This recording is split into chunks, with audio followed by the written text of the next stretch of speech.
It all started with an ad in LA paper.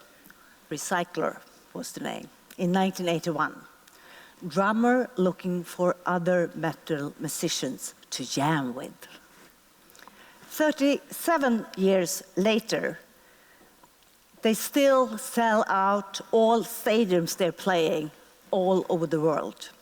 Just a month ago, they were here at the Globe Arena and they made a record twice. They played 2 nights. So they broke the first one the first night and their own the second night.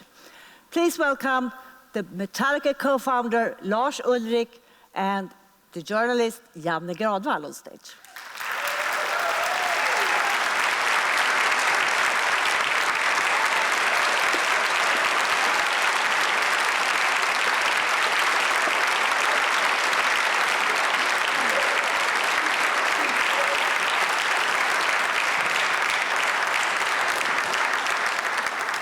God dag.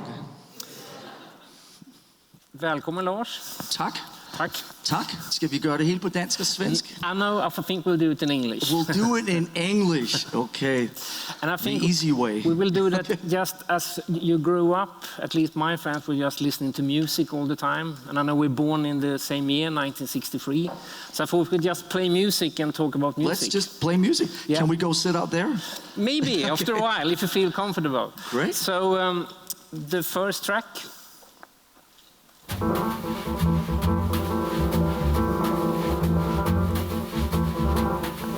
That's not heavy metal.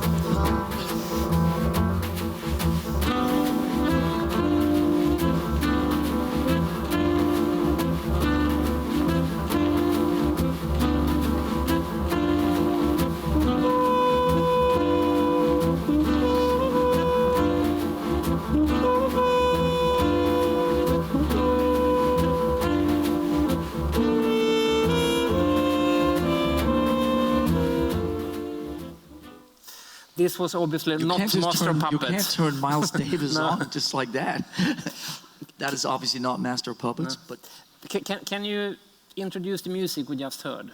Well, that is Miles Davis, as I hope most of you would know, from the album Kind of Blue, which is, I think, considered probably the greatest jazz record ever made if you're going to break it into that kind of definitive accolade. But you know, I grew up in a household full of a lot of jazz music, and my father wrote about jazz music for Danish newspapers, and I think he even wrote for a Swedish newspaper at one point. He wrote for Orkesterjournalen, which is a Swedish jazz actually the oldest jazz magazine in the world. That's right. Yeah. And so I grew up, there was a lot of music around. He had, up at on the top floor of the house, he had a music room. That, of course, was the biggest room in the house. And there was thousands of records in there, and there was always, you know, a lot of, you know, Miles Davis, Charlie Parker, Ornette Coleman, John Coltrane, but there was also, you know, a little bit of Hendrix and the Doors and the Rolling Stones. So very apropos to that time period, you know, late 60s up to you know, the late 70s when we moved to America. But that room and my dad's friends and everything that he was doing up in that room that was coming out, seeping into the rest of the household, was obviously very inspirational and influential on setting a tone for me. In the wake of that was also artists that came through and writers and, you know, like Danish painters and so on. Yeah. So it was there was a very rich upbringing in terms of culture. Dexter Gordon, for instance, hang a lot at your house, a lot, I guess. Yes, yeah. And Dexter Gordon's actually my godfather, if you can wrap your head around that. A lot of American jazz greats came and spent significant time in Denmark in the 50s and 60s. They were very much embraced, and I think also in the rest of Scandinavia and even in, you know, France and so on. Obviously, at that time in America, there was still a lot of problems for black musicians, and so they felt very welcome in Scandinavia, and really, you know, they were not judged, and everybody was colorblind, and people, I think, even loved the fact that they came from America and these gorgeous black men, and you hear the stories about how the Scandinavian blonde women embraced these great jazz musicians. So a lot of them ended up staying in Copenhagen. Dexter Gordon, Sonny Rollins spent significant time in Copenhagen. Ben Webster lived in Denmark and married a Danish lady. And so all these people, I mean, Denmark obviously and Copenhagen is very small, so all these people were kind of hanging in the same environment. And my dad spent a lot of time with all of them, and Dexter Gordon ended up being my godfather. My dad thought that would be cool. So there you go. And I understand your father will be 90 this autumn. He turns 90 October 4th. Yes, absolutely. It's crazy. And he's quite unusual character, I mean, being the best tennis player in Denmark and also the best jazz critic in Denmark. If he was sitting here, he would probably deny both of those. Yeah. But growing up in a the tennis was the day job. Music and jazz was a passion. And so he traveled all over the world, and he was really interested in athletics and sports, and tennis was kind of the ticket into that. And his father was a significant tennis player in Denmark. His brother, Jørgen, was a highly ranked tennis player in Denmark. And at one point, actually, the Danish Davis Cup team was my father and his brother, and then their dad was the captain. So almost as good as Bjørn Borg and Ove Bengtsson and Lennart Bergelin. But so it was a Danish tennis playing family, and even my uncle's son Stein, who's my cousin, he became a Danish champion, and basically I'm the first one to fuck that up and to not carry on that Danish tradition of winning tennis championships. So I am the black sheep of the tennis playing part of the family. I thought we could listen to the reason why you fucked that up. Well, your father brought you to a concert when you were 9. That he did, yes. And this band was playing.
Anybody know that song? Oh, that could work out very well for them. No, that's great. Yeah. I mean, that's like the hard rock. I'd planned to choose a lesser-known track from Made in Japan, the Purpose live album. Right. But then you can't resist it when you hear it. You can't resist it. And also, I think what that solidifies right there is that the great thing to me about, of many things, but one of the greatest things about Deep Purple was that whenever they played live, they always changed it up. And so you can hear Richie Blackmore, the guitar player, is playing the riff a little different and kind of having fun with it. And if you know these songs, all the studio versions of these songs were 3 or 4 minutes long, and then the live versions were 10, 15 minute long, depending on what mood they were in that night and how long they improvised the guitar solos and the keyboard solos. And that kind of impulsivity and I think momentary energy was a great thing about that particular time, and I think is sometimes sadly missed today. We can talk more about that. You have also adopted that with Metallica, always changing things all the time with the live format. We do our best, yes. Yeah. but this album was probably the most well-known live album ever in rock music. Was released in December 1972, and I think you saw them early in 1973. In Denmark, yeah, they played. It was February of 1973. Can you describe that experience? You went there with your father, and you were 9. Yes. What did you think when you saw Deep Purple? I thought, wow, that's really big and really loud, and what a racket and what a spectacle. The main thing I remember is, you know, Rich, the guitar player, I didn't even know his name, was sort of throwing his guitar around and, you know, playing it up against the PA speakers and all this stuff. And it was just really loud, and it felt like otherworldly. I'd never experienced anything like that. And, you know, that was really the beginning of it. The next day I went down to the local record store, Fona, in Hillerød. And I asked for whatever Deep Purple records they had at the time, and he gave me Fireball. And that was the first full-length album that I had. Did you want, because I guess you had the plans of being a tennis player maybe, what made you decide to play drums? Well, plans, growing up in a tennis-playing family, I don't know if the word planning, it's sort of like what you're born into. And so I think you embrace what you know. And so at that time, I think I just expected of myself to follow in the path of the rest of the family members. But music, rock music, became my escape away from all that, and became just where I felt really comfortable. It was a great place to go and, I don't know, hide, hover, hang out. I played a little guitar for a couple of years, but for some reason, you know, the older I got, I started air drumming, and you know, we would put a band together down in the basement where I had all my records, and we would get tennis rackets and cardboard boxes, and we had a foosball game. So the foosball game would be the keyboards, the cardboard boxes would be the drums, a couple tennis rackets for guitar and bass, and then we had a broom would be the mic stand. But I always ended up being the guy on the cardboard boxes with the paint stirrers as drumsticks, and then we turned the old style radiators up to full blast, and then we, dare I say, took our shirts off at 11 years old, and then we started sweating and thinking that we were Deep Purple, the Sweet or Slate or Status Quo, and that was a very transformative couple of years. And when I wanted to graduate that to a real instrument, I asked my grandmother for a drum kit when I was around 14. And then the same thing continued. I never played in a band or anything in Denmark. I just sat around and imagined I was Ian Pace or John Coughlin, which was the drummer from Status Quo, and sat there and played along to those records. And again, at that time, tennis was still the main thing, but that music was kind of the escape. And then your family moved to California? Yes. Yeah. My dad was sitting here. He would say that I was the reason that we moved to California. I don't quite remember it like that, but I thought we all moved because he was playing a lot of tennis in America. But he would say that we moved to California so I could pursue this imaginative tennis career. And there in California, we can talk more about that. You met a guy, James, and you created something that sort of changed rock music, and it's and now I'm sitting here. And it's the reason you're sitting here. That was the short version of the story. Yeah. but before we talk about it, we can just listen. This is a track from the very first demo cassette you made, and also the opening track on the first proper album. This is called Hit the Lights? Yes, Okay. it is Hit the Lights. All right then.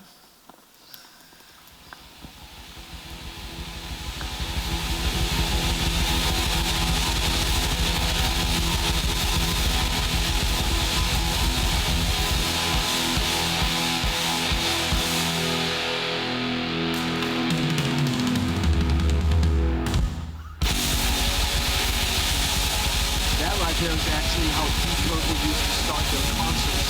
They would come out and do that exactly. So the apple doesn't fall far from the tree here, as you can see.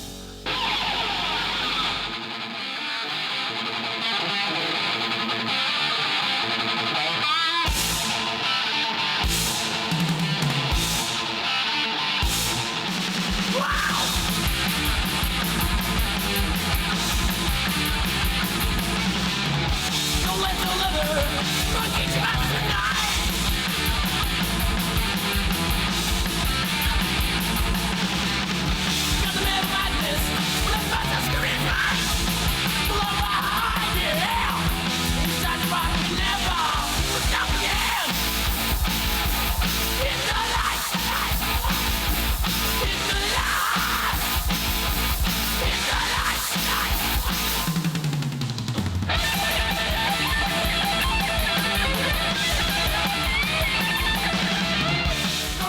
That's what it sounds like when four boys who haven't quite hit puberty yet play rock music.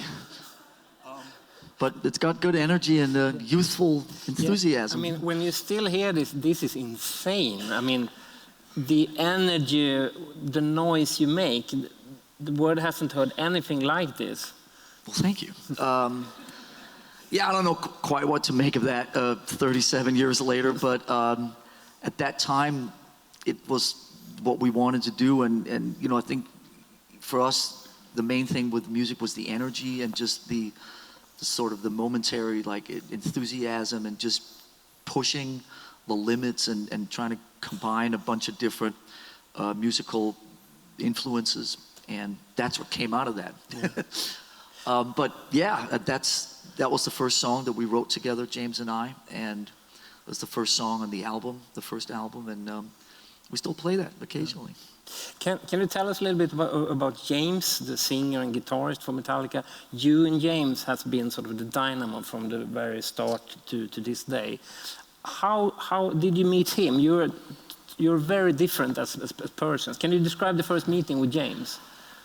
So we moved to Los Angeles, to Newport Beach, a suburb down in the south, and I was going to play tennis on the local high school team there. There was an Australian tennis player named Roy Emerson, who was close with my dad, and he had a son named Anthony Emerson, and he was the star tennis player at Coronel Del Mar High School. And I was going to come in and be the number 2 player at Coronel Del Mar High School. In Denmark at that time, I was kind of ranked in the top 10, you know, in the country and blah, blah, blah. And I was going to come to Newport Beach and be with Anthony Emerson on this tennis team. Except the problem was that when I tried out for the high school team, I wasn't one of the 7 best players in the school. And I wasn't even one of the 7 best players on the street I lived on, I think. So literally, in like one day, the whole tennis dream just crashed and burned hard, and music was waiting in the wings to take over. There was a 7-Eleven. 7-Eleven had a local classified ads newspaper called The Recycler, or it was available at all 7-Elevens, and you could buy and sell cars and lawnmowers and kitchen appliances or whatever. And in the very back, there was a small section about musicians looking for bands and bands looking for musicians. So I put in an ad saying, drummer looking for other heavy metal, you know, fans or whatever to start band, influences Diamond Head, Angel Witch, Tigers of Pantang, and Venom or something. And I would get all these calls from these guys saying, you know, I'm into heavy metal, I like Styx, and I like Kansas, and I like Van Halen or whatever, and who's Diamond Head? Then we would sort of have that conversation, and then I went and tried to play music with a bunch of these people, and none of it worked out. And then one day, there was a call from a guy named Hugh Tanner, who said if he could bring a friend of his along, and we met up and played music for an afternoon. And the guy that he brought along was James Hetfield. Very shy, super introverted, could barely look you in the eye, barely have a conversation. But there was some connection with him as we were playing.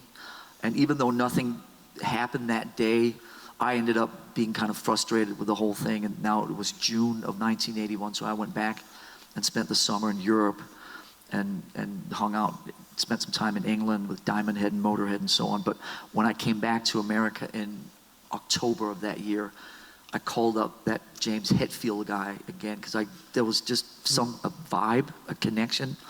And I said if he wanted to get together and see if there was the possibility of something, and we hooked up. And 37 years later, I'm sitting here. So that was really it. Yeah. He was, at that time, I came from, like we talked about, a cultured European upbringing. Was an only child, very close to my parents. My parents were my best friends at the time, and he was the exact opposite, the classic American rebellious sort of, you know, fuck my parents, fuck society, fuck the man, you know, that whole thing.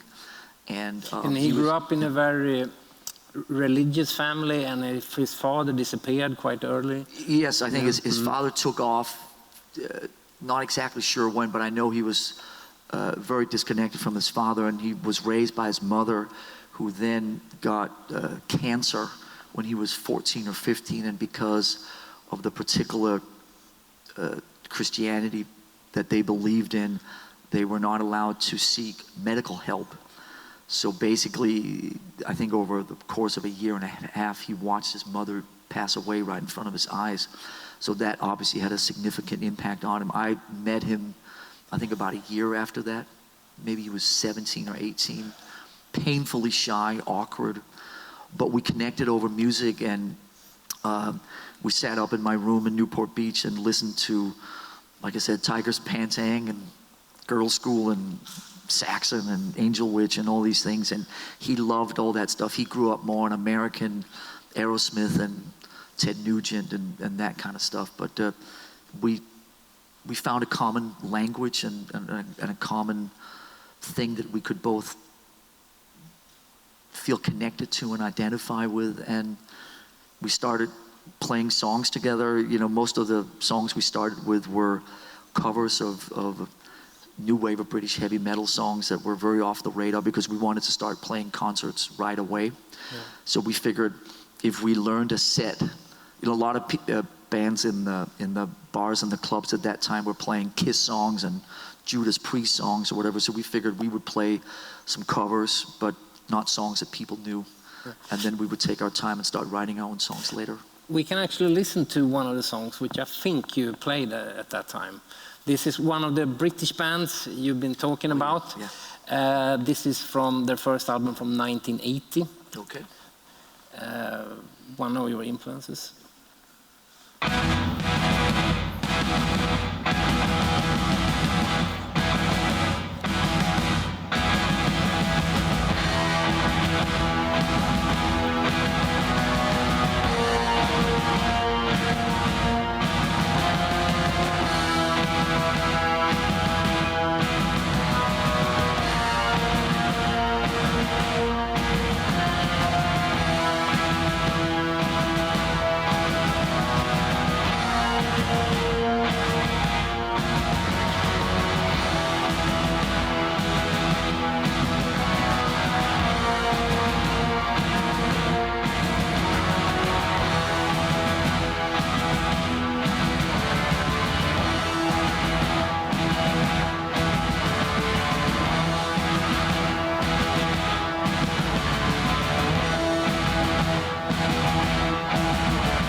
Now you know where we get the long intros from.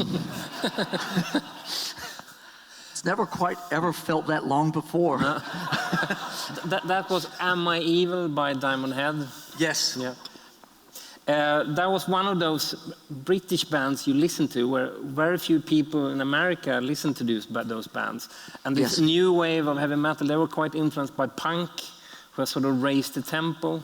Yeah, it's so the brief history here. So punk music was the answer to, you know, the what they call the dinosaur rock, the Led Zeppelins and the Queens, and all this larger than life imagery, and these virtuoso musicians who were playing all this crazy stuff that was incredibly great and awesome, but also for a lot of people seemed quite bombastic and out of reach. And so when punk music started, it was sort of taking it back to the streets and 3 chords and, you know, breaking it down to just energy and attitude and keeping it simple. And so in 1979, the hard rock version of that, again, sort of leather jackets and bringing the hard rock back to the streets and more about the energy and the attitude than the ability, with bands like Iron Maiden and Saxon and Angel Witch, Diamond Head, Tigers of Pantang, Venom, the list goes on. You know, so, you know, and I really connected to that. I mean, for as much as Deep Purple was great and Led Zeppelin and Black Sabbath and all that, there was still something very big and I guess bombastic is a good word of it, you know, and so these bands that played these 2-3 minute songs that had the energy, like Motorhead, that had the energy of punk music, but a little more based in riffs and a little bit more, you know, maybe a little bit more finesse or whatever, and the leather jackets rather than the you know, the studs and all the you know, the stuff of the punk movement.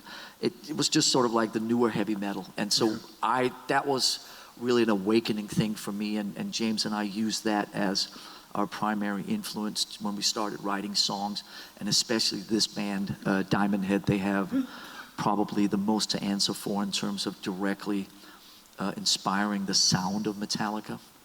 When you play those early gigs, you were sort of trying to fit in the music scene in Los Angeles. I'm still trying to fit in. Yeah, but those people, they didn't understand you at all. They saw you as sort of misfits in Iron Maiden T-shirts. They didn't connect. But really. It's also because of what was going on in LA at the time. Bands like Motley Crue and Rat and Steeler and whatever else they were all called, Quiet Riot. No disrespect to them, of course, but that was what was going on in the clubs in LA and Hollywood specifically, which was very much about the imagery and the visuals and the aesthetics and how you looked and all that's how you sort of came across on stage.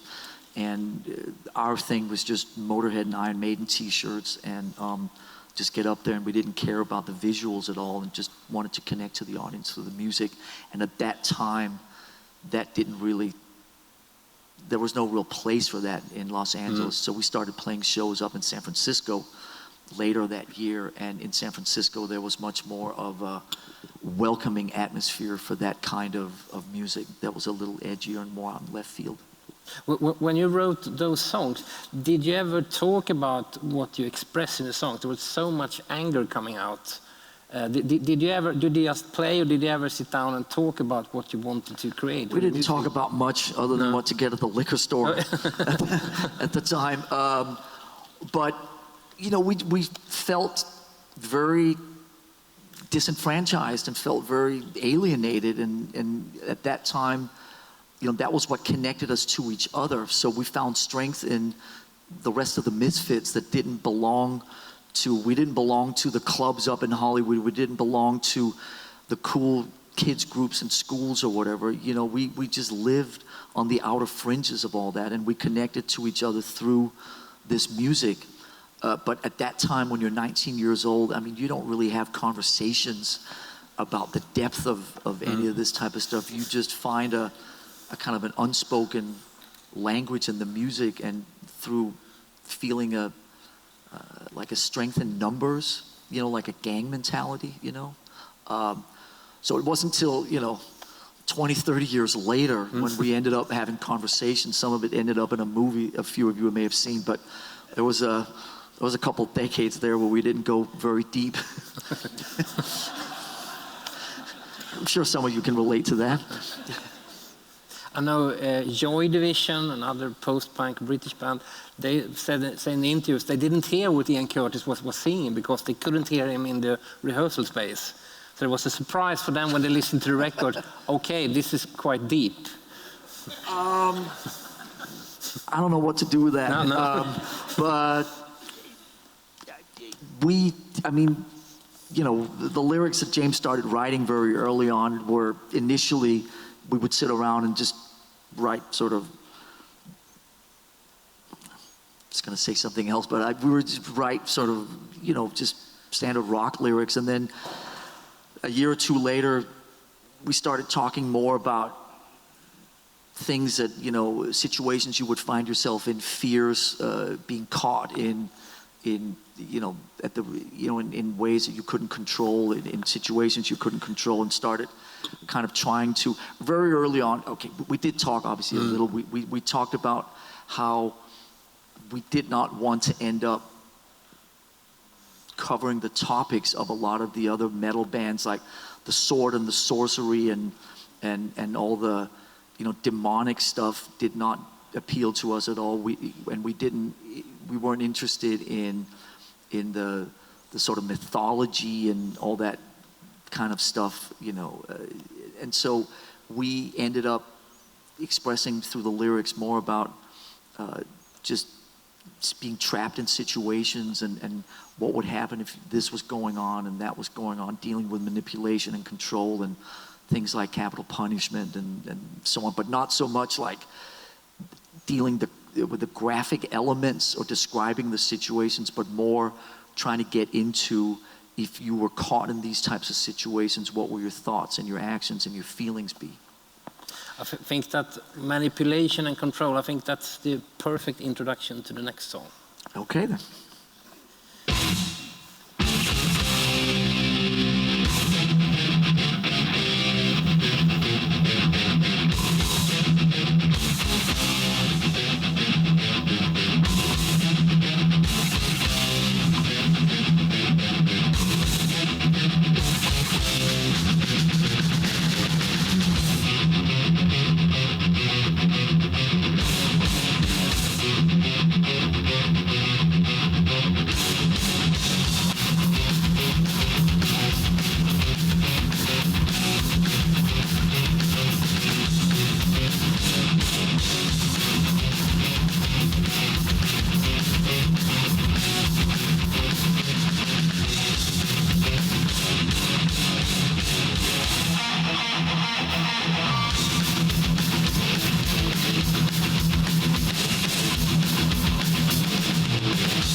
Why does it always turn down before you hit the button? Because I have a secret code word with the technician up there. The secret code, yes. Okay. So remember I told you about long intros, right? So yeah. That intro was not quite as long as the Diamond Head one, but now you see where we get it from, right? I guess everyone knows this is Master Puppets, the title track of your album. James Hetfield is now officially out of puberty. Yeah. But this is so intense. When you hear you playing this live, there's always this incredible feeling from the audience. I mean, it's probably your most loved song live. You know what? It actually is. Very good. Mm-hmm. We did a couple of, 4 or 5 years ago, we did a tour around much of the world called By Request. And we had all the fans, if you bought a ticket, you could vote for the set list. And so we had, for every show, we had the running tally. And in every single city, Master Puppets was the #1 song voted by the fans for inclusion in the set list. So it is definitely a fan favorite and a live favorite. And I know a lot of people, young people especially, with this quite tough growing up. You feel alienated, you have a lot of feelings you can't express. But it seems like your concert is sort of a place to release all those emotions, all that anger. And you can really feel it in the audience, that it goes both ways from you and the audience. How does it feel being on stage, playing a song like that and getting the reaction from the audience?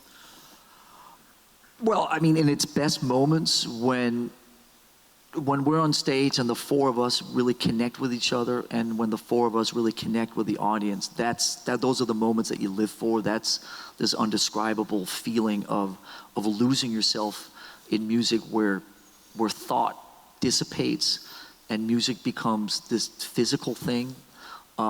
Doesn't happen always, and if I said to you that happens at every concert for 2 hours, then I would be lying to you. But it happens often enough to still warrant doing it, and it's an incredible thing when you can connect with an audience, whether it's a small audience or a big audience or insane audience. It doesn't really matter, but when you feel that separation between the band and the audience erodes or disappears, and you just sort of become one, those are the great moments.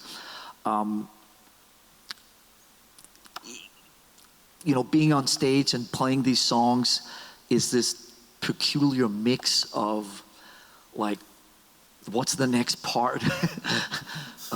Wait a minute, that light in the lighting rig seems off tonight, and what happened to something else, and what's going on over in that corner, and hey, look, my friend's over there, and wow, I shouldn't have eaten that cheeseburger yesterday or whatever. I mean, there's such a mix of emotions that are always going on, when you're up on stage. But like I said, when thought somewhere between occasionally and often disappears, and it just becomes about this musical thing, it's amazing, and it still does happen. This song is quite a good example of sort of the Metallica sound. What is the Metallica sound? Can you help us break down that? What are we actually hearing in songs like this?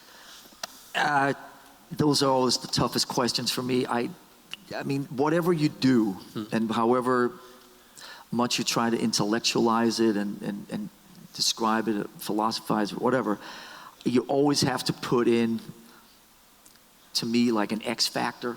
There's just something that happens when the four of us play music together, or when James plays a riff and I try to find the pocket for it behind him, or whatever. There's something that happens, and that's a fortunate thing.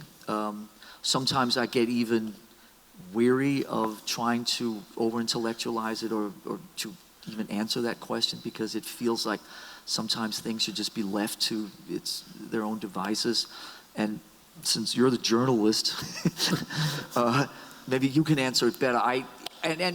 Obviously, we are fortunate to travel the world and get asked these questions, and everybody's got a different answer. And I think that that's the beauty of music. And if I even may be pompous and say the beauty of art, is that when it really connects with people, it is something that everybody has an individual relationship to and an individual experience with. And I think, when I get lost in a painting, or if I get lost in a film, or if I get lost in a piece of literature or whatever, having the creator of that or the author of that sit and tell me exactly what it means and what he meant and how I'm supposed to interpret it and all that, that loses something. So to me, and I know especially James is weary of getting into talking too much about his lyrics and wants people to just establish their own relationship with the lyrics and so on. And I feel,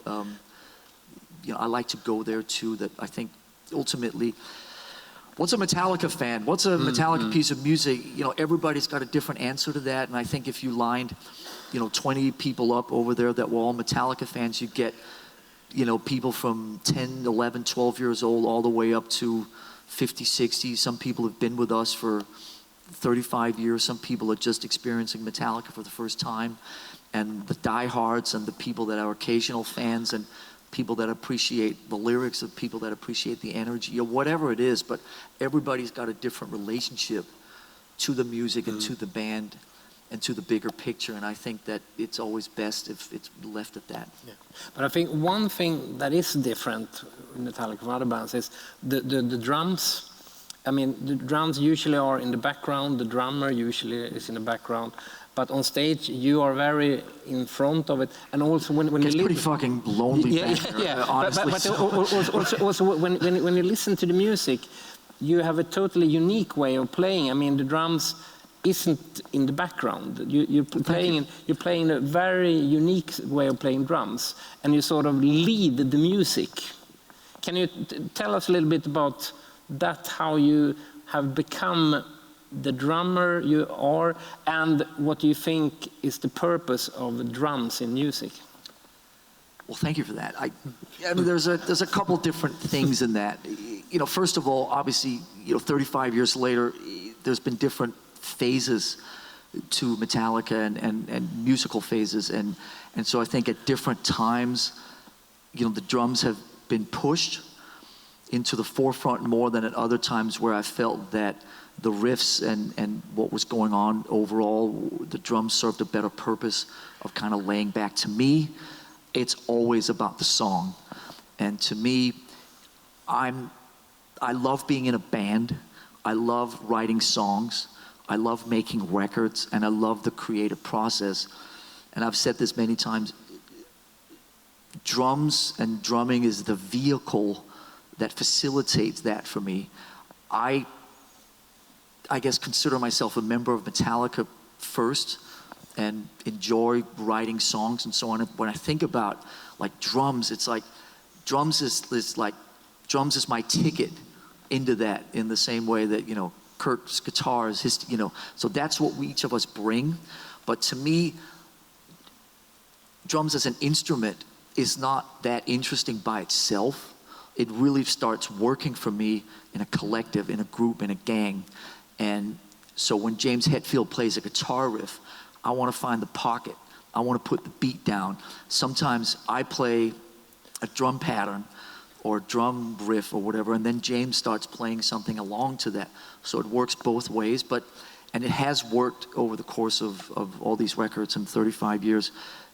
A lot, give and take and back and forth and so on. And James also is a great drummer and will sometimes suggest different drum patterns or try this or, whatever, and vice versa. He's a drummer as well, and you are a guitarist as well. I think that may be slightly pushing it, but I can communicate through him enough on a guitar neck, or say, the bend, do that bend twice instead of just doing it once, or we have strange little words for everything, but do that, play that, instead of doing 3 and 1, do 2 and 2, and all of a sudden that changes like the way you hear the riff. And so I can communicate guitar riffs and that type of stuff through him, and he's fortunately, and again, it's a big part of the reason we're sitting here, is he's fortunately as open to that from me as I am with him talking about drum parts or whatever. So we just have a language and a way that we communicate that works for us. But going back to what you talked about before, I mean, you have to put the X factor and some, I don't know how cosmic you want to get, but the aligning of the stars or the universal energy around us or whatever as part of the way that all this works. What was the question again? I don't even remember the question, but I think you answered it brilliantly. Well, I think you. we could listen to a track that really... Oh, we were talking about drums. Yes, drums. Drums, but I think, my least favorite topic. But we can listen to a track that really shows your strength as songwriters. Okay. So here's the next one.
I seek and I find in you. Every day for us something new. Open mind for a different view. And nothing else matters. The intros get shorter and shorter as we go along. But this is really a classic, timeless rock song. Well, thank you. And this album sort of took you from being one of the biggest metal bands in the world, maybe the biggest, to one of the biggest rock bands in the world. What sort of happened in when making the Black Album? What created the Black Album? Well, Cliff and I went under the bleachers in Toronto. Cliff is your manager. Cliff is my manager Yeah, right yeah, there. yeah. And we were, it was in Toronto, right? We were playing with Aerosmith. It was the summer of 1990, and it was the very end of the Justice cycle. And James was there too, right? It was James, me, and you, and we went under the bleachers at the CNE in Toronto in the summer of 1990, and we had finished the Justice cycle, and we sat and told Cliff that we felt that we had pushed the progressive side of Metallica. The last song on the Injustice for All album was a song called Dyer's Eve, which is 5 minutes of basically what we jokingly call like math metal, where it's like you're changing the tempo all the time, and it's very long songs. All, you know, and so we found as we were going along on that tour, as the audiences became bigger and bigger, that some of the crazier 10-minute progressive songs felt like they were connecting less and less with the audience. And we felt that we had, from a creative point of view, pushed, where do you go after Dyer's Eve? So it's like, you've reached the end of that. There's nothing beyond that. So we decided that we were going to try, you know, to take, like, we creatively wanted to take a turn, and so we figured that, you know, simplicity and trying to be a little more cohesive, right? Shorter intros, thank you, and you know, just we needed to do something else, and we did, and then we made the Black Album with Bob Rock, and then all of that happened, and but you know, it just we felt like we were on a creative journey that and we've always felt like we've been on a creative journey that always needs to be reinvigorated, reinvented, you know, and I think we as people have a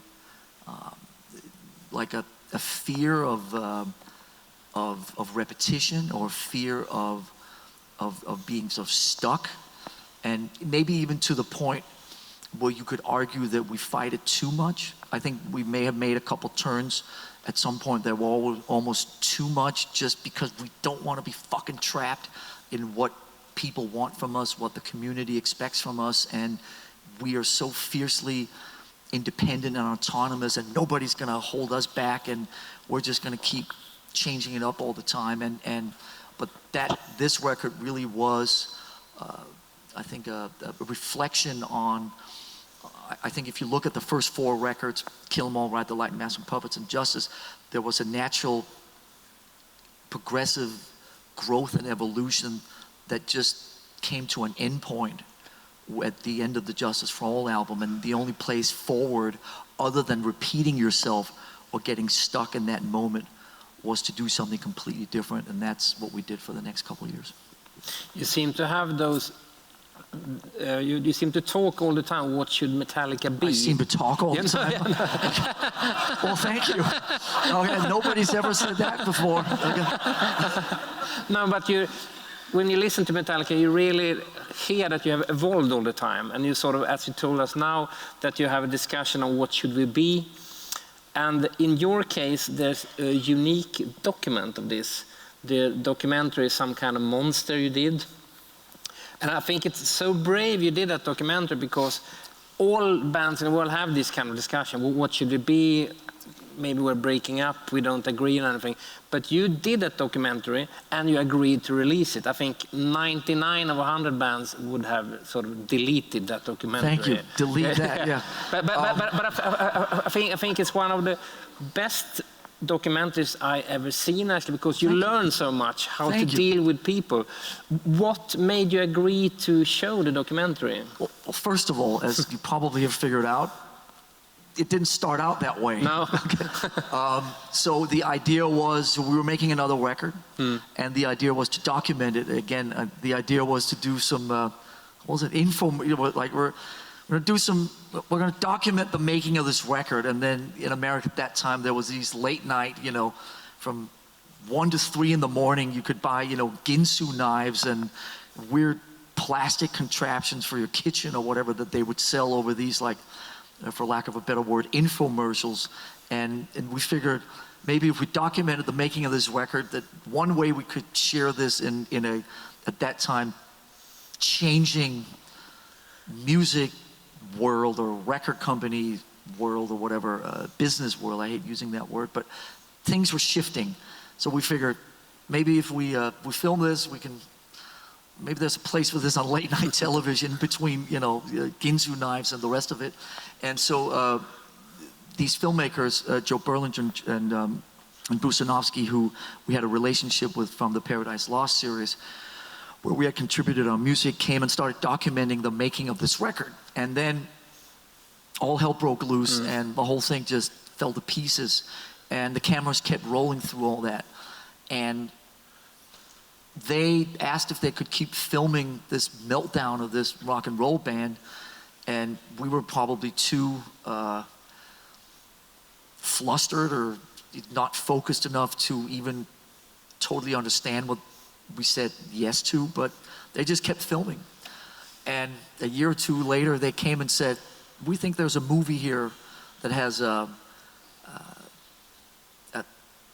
dramatic arc to it. The best documentaries have, whatever the particular subject is, if there's an arc and something there that people can relate to on a wider scale, it usually works because of the human condition. And so, Some Kind of Monster is not really about a rock and roll band. It's about relationships, and it's about how people in a particular situation connect to each other. And a lot of people could identify with the elements in the movie and really felt something from watching this film. I still, 15, 20 years later, don't really quite know what to make of the whole thing, but I trusted Bruce, I trusted Joe, the filmmakers, I trusted our advisors, and I'm always up for a dare, sometimes too up for a dare, but I'm always interested in seeing what happens if you go into an unexplored creative territory. And then this movie became this sort of seminal rock film. And whenever I watch it or hear about it, I have this ability to sort of compartmentalize. That's not really me. I third person it, as I call it, but I know what it meant to people. And the interesting thing is it really worked, that process you went through in the documentary, because after that, during the last 15 years, you become bigger and more popular than ever as a live band. You sell out everywhere, and you seem to be more harmony between on you the as other. well. It took a couple years for all the pieces to settle, and it was a little rough finding our feet on the subsequent tour of the St. Anger tour in 03 and 04, I believe. But somehow when we went back to the studio again in 05, we took a year off. That's actually the last time we took a whole year away from Metallica. It's been 14 years since we stepped away. When we came back from that year off in late 05, somehow there was a tranquility and something in the band, like everything had settled, and we started making the next record, which became Death Magnetic, and that's been I guess about 12 years now, and we've hands down had the best 12 years of our career. And the last record we made, Hardwired to Self-Destruct from a couple years ago, sort of in some perverse way has become our most successful record in 25 years. And like you're saying, we're enjoying forgetting about the numbers and forgetting about the success and all that, but we're enjoying a harmony. That sounds a little cheesy, but we're enjoying a tranquility and a harmony and an effortlessness and we do put a lot of time and resources into working on the personal and the practical. The creative seems to be easier right now than it's been for a long time, but we spend a lot of our resources and our energy on just functioning. But we finally found some balances. We only play 50 shows a year. We only play them in 2-week increments. We have some pretty strict rules. And you never play 2 shows in a row? We don't play 2 shows, and that's something we started last year. But we found these balances that seem to make it possible for us to go along in a healthy and in a way that's conducive to sort of an internal harmony, and it makes it all function somehow. And maybe a little bit, you're going back to your roots, you almost behave like a jazz band on stage in that way, that you never play the same set twice. That's which is very unusual in this day and age with cameras and movies and everything. And the way you're connecting us, the 4 of you, with Robert has become an essential part of the band. Absolutely. And you improvise a lot. Well, we have to for ourselves. I mean, we know, what happens when you're 35 years into anything. I mean, if you really start understanding and knowing your own boundaries and your own dynamics, and we have to play a different set every night. Again, sort of out of fear of ending up on autopilot. We have to keep mixing it up for ourselves, and we have to, when we play indoors, it affords us the opportunity to play. We've played for about 25 years now. When we play indoors, we always play some version in the round because it gets us closer to a bigger part of the audience, and there's more energy that can be shared when you have 4 front rows and you're playing in the middle rather than at one end. So all these little things that you learn along the way to just make yourself the best that you can be. And I think we have an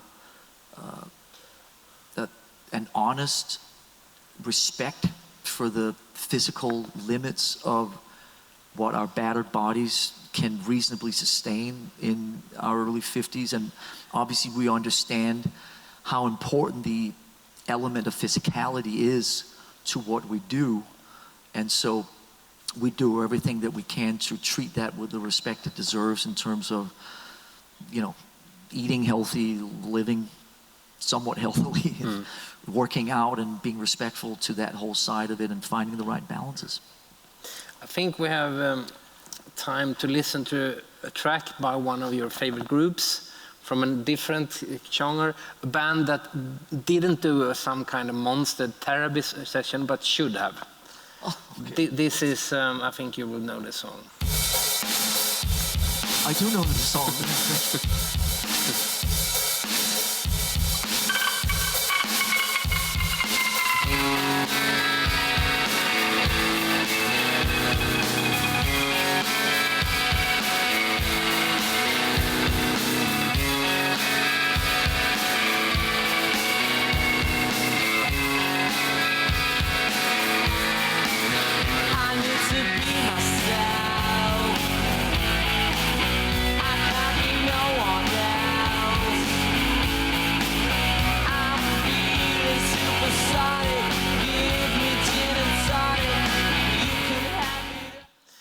Well, there you go. The shortest intro of the evening. Yes. This is Oasis Supersonic. Yes. Why do you think this is a great track?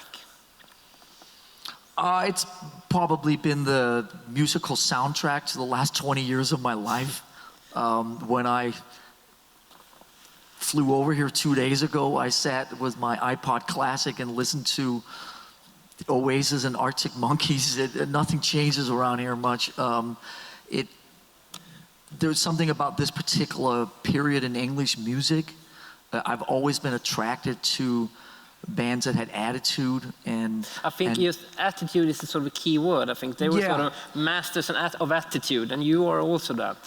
Yeah, I mean, but even, you know, if you talk about, I don't know, Jim Morrison, if you talk about, I don't know, Bon Scott or Axl Rose, or, you know, some of these, you know, to me, music, you know, has been dangerous, was dangerous, should be dangerous. There should be a you know, an unpredictability element to it. When I think about, again, like we talk about Deep Purple at their finest, depending on what mood Ritchie Blackmore was in, that would dictate how long the solo in Child in Time was. If he was in a shitty mood, it'd be 2 minutes. If he was in a great mood, it'd be 12 minutes. So that kind of thing seems so lost nowadays. And maybe it's a way for me to, you know, if we're supposed to go on stage at 9:15, we're usually on by 9:20. It's not like, you know, it's, you know, whatever. And that's just an example. But we've always somewhat showed up on time. We've always tried to, you know, play along and do our thing. And I guess inside me, there's always been a little bit of an attraction to the dangerous element that I guess I feel like I occasionally sort of miss, both in today's music and occasionally Metallica also. So I've always been attracted to bands that really wore that on their sleeves and were not, didn't hold it back, if you know what I mean. And so musically, you know, obviously when you hear that, and 30 minutes ago I talked about the Sweetened Slade and Status Quo. I mean, this is obviously a direct descendant of the kind of British pop music that I grew up on. And so I think there's a natural and easily explainable and understood thread to that. And Oasis and a lot of the other bands like the Arctic Monkeys and a lot of, it's just always appealed to me. And to me, you know, music's just music. You know, I'm in a heavy metal band, so I'm supposed to listen to heavy metal. I mean, I just fucking hate all that kind of stuff. And all of us in Metallica have very wide musical palettes and very wide musical, you know, our iPods go deep and into many, many different genres: jazz, blues, classical, hip hop, reggae, all kinds of crazy stuff. And that's really, to me, music. There's only two categories of music. There's great music and less great music. Other than that, you don't need to define it. Thank you very much. And speaking of great music, you are now receiving a prize, which is previous laureates are musicians your father played at home, like Sonny Rollins, Dizzy Amazing. Gillespie, Ray Charles, and you have Joni Mitchell and Björk. Stop. Yes. Stop. I'm going to leave. Just the very last question. What does it mean to you now being in this company of musicians who have received the Polar Music Prize? Remember 10 minutes ago I said, when you're up on stage, what do you think about? I think of many different things. So obviously, you know, my emotions go all over the place. I drink a lot of tea on a daily basis, so it always moves. But the first thoughts are obviously honored, humbled, just overwhelmed. But at the same time, when you start talking about Sonny Rollins and the rest of the people you're talking about, it's like, how the fuck did we get on that list?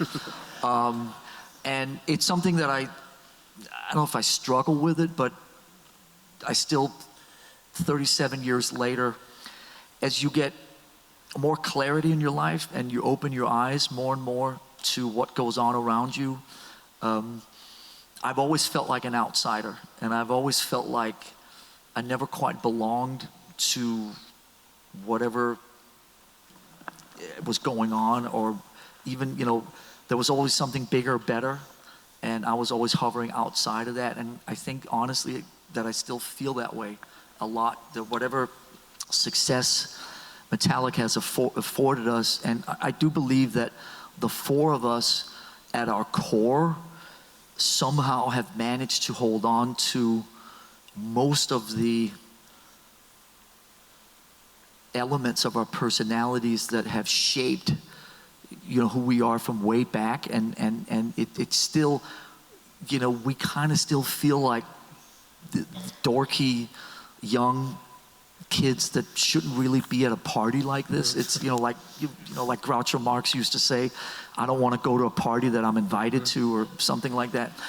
So we still struggle a little bit with that. And I guess ultimately, if you do have to intellectualize it, I believe that maybe that attitude is what keeps us somewhat grounded and keeps us somewhat healthy in all this craziness as we try to figure out what's up, down, and sideways. But being here on day 2, yesterday was amazing, the dinner at the castle, and just getting a chance to meet the whole group, and now here day 2, and tomorrow, it's such an amazing experience to be part of, and really, one word we always use around Metallica is the word family. And when I think of the Polar Prize now, and especially after understanding more of it from being around since yesterday, the word family really comes to mind. This is a family here in Stockholm, and starting with Stig and the kids, and that family that's taken this whole thing in 20x year something, and it's just an amazing thing that I think as Metallica we certainly connect to, because it's all about unity and collective and spirit and group and family. So we're very fortunate to be here, and very happy to be here, and very appreciative. And there you go. Thank you very much for coming and doing this.